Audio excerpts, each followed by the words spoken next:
BSc nursing കോഴ്സിലേക്ക് അപേക്ഷകൾ ക്ഷണിച്ചിട്ടുണ്ട്. ഇതിലേക്ക് അപേക്ഷിക്കുന്നതിനുള്ള അടിസ്ഥാന യോഗ്യത എന്ന് പറയുന്നത് 2024 നീറ്റ് UG എക്സാം ക്വാളിഫൈ ചെയ്തിരിക്കണം. എന്നാൽ നീറ്റ് UGയുടെ എക്സാമിന്റെ മാർക്കിന്റെ ബേസിൽ മാത്രമല്ല എന്ത് ചെയ്യുന്നത്, അഡ്മിഷൻ നടത്തുന്നത്. നീറ്റ് UG എക്സാം എന്ന് പറയുന്നത് ഇതിലേക്ക് അപേക്ഷിക്കുന്നതിനുള്ള ബേസ് ആയിട്ടുള്ള മാനദണ്ഡം മാത്രമാണ്. നീറ്റ് UG ക്വാളിഫൈഡ് ആയ ഏതൊരു കുട്ടിക്കും എന്ത് ചെയ്യാം, ഈ ഒരു പോസ്റ്റിലേക്ക് അപേക്ഷിക്കുവാൻ സാധിക്കും. എന്നാൽ നീറ്റ് UG ക്വാളിഫൈഡ് ആയതിന്റെ ബേസിൽ അല്ലെങ്കിൽ നീറ്റിന്റെ മാർക്കിന്റെ ബേസിൽ ആദ്യം എന്ത് ചെയ്യുന്നു, കുട്ടികളെ ഷോർട്ട് ലിസ്റ്റ് ചെയ്യുന്നു.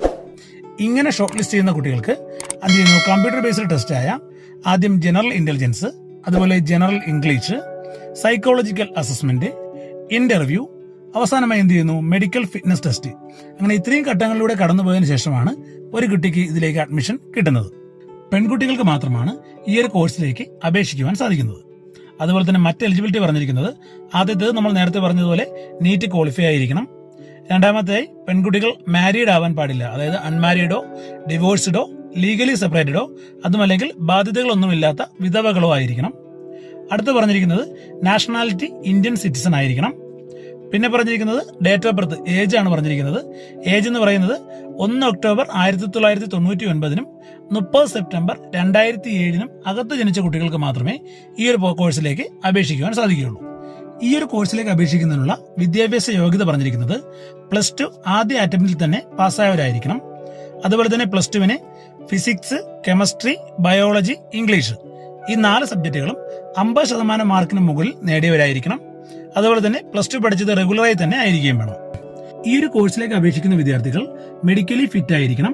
അതുപോലെ തന്നെ ഹൈറ്റ് പറഞ്ഞിരിക്കുന്നത് 152 സെന്റിമീറ്റർ ആണ്. ഇതിൽ തന്നെ ഹിൽ ഏരിയയിൽ നിന്നുള്ള കുട്ടികൾക്കും അതുപോലെ നോർത്ത് ഈസ്റ്റേൺ സ്റ്റേറ്റിൽ നിന്നുള്ള കുട്ടികൾക്കും ഹൈറ്റ് 147 സെന്റിമീറ്റർ മതിയാവും. SC/ST വിഭാഗത്തിൽപ്പെടുന്ന കുട്ടികൾ അപേക്ഷിക്കുമ്പോൾ അവരവരുടെ കമ്മ്യൂണിറ്റി സർട്ടിഫിക്കറ്റ് കൂടി അപേക്ഷയോടൊപ്പം അപ്ലോഡ് ചെയ്യണം. ഇങ്ങനെ അപ്ലോഡ് ചെയ്യുന്ന സർട്ടിഫിക്കറ്റ് സെൻട്രൽ എഡ്യൂക്കേഷണൽ പർപ്പസ് എന്ന പേരിൽ തഹസീൽദാറിൽ കുറയാത്ത റാങ്കിലുള്ള ഒരു ഗവൺമെന്റ് ഓഫീഷ്യൽ നൽകിയ സർട്ടിഫിക്കറ്റ് ആയിരിക്കണം. അതുപോലെ തന്നെ NCC സർട്ടിഫിക്കറ്റ് ഉള്ള കുട്ടിയാണെന്നുണ്ടെങ്കിൽ ഈ സർട്ടിഫിക്കറ്റ് കൂടി അപേക്ഷയോടൊപ്പം അപ്ലോഡ് ചെയ്യണം. NCC, സ്പോർട്സ് തുടങ്ങിയ വെയിറ്റേജ് സർട്ടിഫിക്കറ്റുകളുടെ ഉപയോഗം വരുന്നത് ഇന്റർവ്യൂ ടൈമിലാണ്. ഇന്റർവ്യൂവിൽ അവർക്ക് അഡീഷണൽ ബോണസ് മാർക്ക് കിട്ടുന്നതാണ്. ഈ ഒരു കോഴ്സിലേക്കുള്ള സ്ക്രീനിംഗ് പ്രോസസ് എന്ന് പറയുന്നത്, ആദ്യത്തേത് ഷോർട്ട് ലിസ്റ്റിംഗ് ഓഫ് കാൻഡിഡേറ്റ്, അതായത് നീറ്റിന്റെ ബേസിലാണ് നമ്മൾ ഇതിലേക്ക് അപ്ലൈ ചെയ്യുന്നതെന്ന് പറഞ്ഞു. ഇങ്ങനെ നീറ്റിന് നല്ല സ്കോർ കിട്ടിയ കുട്ടികളെ അവരെന്ത് ചെയ്യുന്നു, ആദ്യം ഷോർട്ട് ലിസ്റ്റ് ചെയ്ത് മാറ്റുന്നു. ഇങ്ങനെ ഷോർട്ട് ലിസ്റ്റ് ചെയ്യുന്ന കുട്ടികൾക്ക് ആദ്യം കമ്പ്യൂട്ടർ ബേസ്ഡ് എക്സാമിനേഷനായ ജനറൽ ഇന്റലിജൻസ്, അതുപോലെ തന്നെ ജനറൽ ഇംഗ്ലീഷ്, സൈക്കോളജിക്കൽ അസസ്മെന്റ്, അതിനുശേഷം ഇന്റർവ്യൂ, ഏറ്റവും അവസാനമായി മെഡിക്കൽ എക്സാമിനേഷൻ ടെസ്റ്റ് നടത്തുന്നത് ബേസ് ഹോസ്പിറ്റൽ ഡൽഹി കന്റോൺമെന്റിൽ വെച്ചാണ്. അങ്ങനെ ഇത്രയും ഘട്ടങ്ങളിലൂടെ കടന്നുപോകുന്ന കുട്ടികൾക്കാണ് അവസാനം സ്ക്രീനിംഗ് പ്രോസസ് വിജയകരമായി കംപ്ലീറ്റ് ചെയ്യാൻ കഴിയുന്നത്. ജനറൽ ഇന്റലിജൻസ് ആൻഡ് ജനറൽ ഇംഗ്ലീഷിൽ മൊത്തം 40 ക്വസ്റ്റ്യൻസ് ആണുള്ളത്. അതിൽ ഓരോ ക്വസ്റ്റ്യനും 2 മാർക്ക് വെച്ച് മൊത്തം 80 മാർക്കിനാണ് ഈ ഒരു എക്സാം നടത്തുന്നത്. ശരിയാകുന്ന ഓരോ ആൻസറിനും 2 മാർക്ക് വീതവും, തെറ്റുന്ന ഓരോ ആൻസറിനും നെഗറ്റീവ് മാർക്കായി 0.5 മാർക്ക്, അതായത് 1/2 മാർക്ക് വീതവും നഷ്ടപ്പെടും. അടുത്ത ഘട്ടം സൈക്കോളജിക്കൽ അസസ്മെന്റ് ആൻഡ് ഇന്റർവ്യൂ ആണ്. ഇത് നടത്തുന്നത് ബേസ് ഹോസ്പിറ്റൽ ഡൽഹി കന്റോൺമെന്റിൽ വെച്ചാണ്. ഇതിൽ വരുന്നതെന്ന് പറയുന്നത് +2 വരെ പഠിച്ച കോർ സബ്ജക്റ്റുകളുമായി ബന്ധപ്പെട്ട ക്വസ്റ്റ്യൻസ് ആയിരിക്കും ചോദിക്കുന്നത്.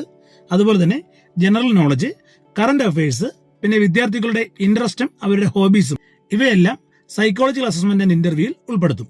അതുപോലെ തന്നെ അഡീഷണൽ വെയിറ്റേജ് മാർക്കുകളെല്ലാം കിട്ടുന്നത് ഇന്റർവ്യൂ ടൈമിലാണ്. വെയിറ്റേജ് വരുന്നത് ഇപ്പോൾ സ്പോർട്സിന് വെയിറ്റേജ് ഉണ്ട്. അതുപോലെ തന്നെ ഓഫീസേഴ്സിന്റെ കുട്ടികളാണെങ്കിൽ JSU മക്കൾക്ക്, അതുപോലെ തന്നെ ആർമിയിൽ വർക്ക് ചെയ്യുന്നവരാണെന്നുണ്ടെങ്കിൽ, അതുപോലെ എക്സർവീസ്മാരുടെ കുട്ടികൾക്കും എല്ലാം വെയിറ്റേജ് മാർക്ക് ഉണ്ടായിരിക്കും. അടുത്തത് മെഡിക്കൽ എക്സാമിനേഷനാണ്. മെഡിക്കൽ എക്സാമിനേഷൻ നടത്തുന്നതും ബേസ് ഹോസ്പിറ്റൽ ഡൽഹി കന്റോൺമെന്റിൽ വെച്ച് തന്നെയാണ്. ഇന്ത്യൻ ആർമിയുടെ 5 ഇൻസ്റ്റിറ്റ്യൂട്ടുകളിലേക്കാണ് ഈ ഒരു അഡ്മിഷൻ നടത്തുന്നത്. ആദ്യത്തേത് AFMC Pune 40 seat, Kolkata 30 seat, Mumbai 40 seat, New Delhi 30 seat, Lucknow 40 seat, Bangalore 40 seat, അങ്ങനെ മൊത്തം 220 സീറ്റുകളിലേക്കാണ് ഈ ഒരു അഡ്മിഷൻ നടത്തുന്നത്. ഇതിന്റെ അപേക്ഷ അയക്കേണ്ടത് ഓൺലൈനായാണ്. ഓൺലൈനായി അപേക്ഷ അയക്കേണ്ടത് www.joinindianarmy.nic.in എന്ന വെബ്സൈറ്റ് വഴിയാണ്. അപേക്ഷ ഓൺലൈനായി അയക്കുമ്പോൾ നമ്മൾ രജിസ്റ്റർ ചെയ്തിരിക്കുന്ന, നമ്മൾ ആധാറിൽ കൊടുത്തിരിക്കുന്ന മൊബൈൽ നമ്പർ ഏതാണോ ആ മൊബൈൽ നമ്പറിലേക്ക് OTP വരും. അതുകൊണ്ട് ആ ഒരു മൊബൈൽ നമ്പർ കയ്യിൽ കരുതുക. അതിനോടൊപ്പം തന്നെ നമ്മുടെ ഇമെയിൽ ID ആണ് പിന്നെ നമ്മുടെ യൂസർ നെയിമായി വർക്ക് ചെയ്യുന്നത്. അതുകൊണ്ട് തന്നെ നമ്മൾ സ്ഥിരമായി ഉപയോഗിക്കുന്ന ഒരു ഇമെയിൽ ID മാത്രമേ ആർമി രജിസ്ട്രേഷനിൽ നൽകാൻ പാടുള്ളൂ. ഇതിന്റെ അപേക്ഷാ ഫീസ് 200 രൂപയാണെന്ന് നമ്മൾ ആൾറെഡി പറഞ്ഞു. ഇങ്ങനെ അപേക്ഷാ ഫീസ് അടയ്ക്കുമ്പോൾ ഒരു DU നമ്പർ, അപേക്ഷാ ഫീസ് ഉൾപ്പെടുന്ന ഒരു DU നമ്പർ നമുക്ക് ലഭിക്കും. ആ പേയ്മെന്റിന്റെ സ്ലിപ്പും അതുപോലെ തന്നെ അപേക്ഷ അയക്കുന്നതിന്റെ പ്രിന്റ് ഔട്ടുകളും സൂക്ഷിച്ചു വയ്ക്കേണ്ടതാണ്. ഇതിന്റെ അപേക്ഷ ആരംഭിച്ചത് ജൂലൈ 29, 2024 അപേക്ഷ അവസാനിക്കുന്നത് ഓഗസ്റ്റ് 7, 2024 ഈ ഒരു വീഡിയോ നിങ്ങൾക്ക് ഉപകാരപ്പെടുന്നു കരുതുന്നു. മറ്റൊരു വീഡിയോയുമായി നമുക്ക് വീണ്ടും കാണാം.